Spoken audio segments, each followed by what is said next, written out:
piece is called Midsummer Madness. On the onset of my first bout of serious depression all those summers ago, I always said I'd gone to the edge, but years later, slowly, painfully, I realised I'd actually gone over and never really returned. Stonehenge, Midsummer Solstice, 1975, the last free festival before the Drongo's heavy drugs brigade gate-crashed.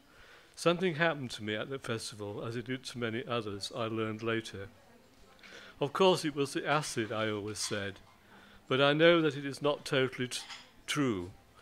One minute I was standing between some trees on a small hill, a Neolithic burial ground, having a piss, when suddenly I was 100 feet or so in the air.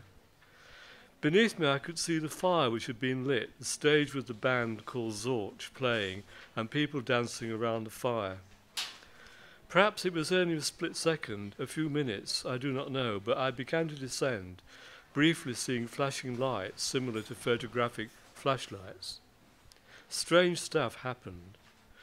When the festival ended a few days later, I found I was somewhere else. The people, the landscape felt altered, as if I was watching a film.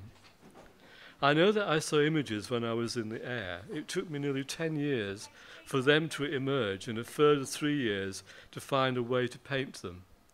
Painting them was my way of dealing with whatever had happened. For nearly a year, I had what I call visual insight. I could see the energy in rocks, plants, trees, and hills. Nothing was static. Everything was moving.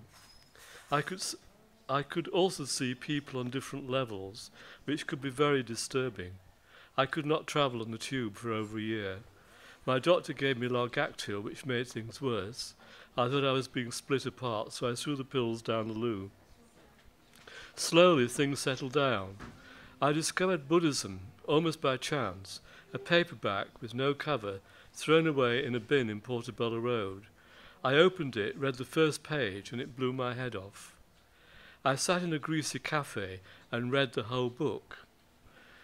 When I attended a Buddhist center and learned about impermanence, of nothing being fixed, of no fixed self, and in particular that form was emptiness, emptiness form, my recovery began. I knew immediately what it meant. I had been there. Practicing meditation, memories of my experience at Stonehenge came back. I began to feel more grounded, as I had something to use as a framework.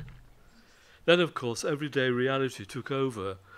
Work, money, dealing with the practicalities of life.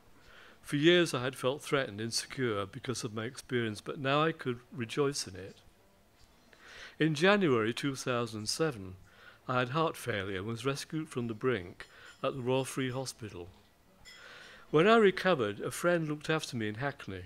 I was very weak, out of it on medication. When I finally emerged one cold, snowy day and ventured out to Broadway Market, which was nearby, I realized I was having similar insights to the ones all those years ago. A young man, a punk, approached me and asked me for money for a cup of tea. He looked tired and ill. I asked him for breakfast in a cafe. His bleached hair was alight. "I've had a rotten year," he said. I felt a huge wave of compassion. He could have been my son. He was somebody's son. For a brief period, I was blessed to enter a Blakean world. I did not feel alienated. I guess, on some level, integration had begun to work. Okay.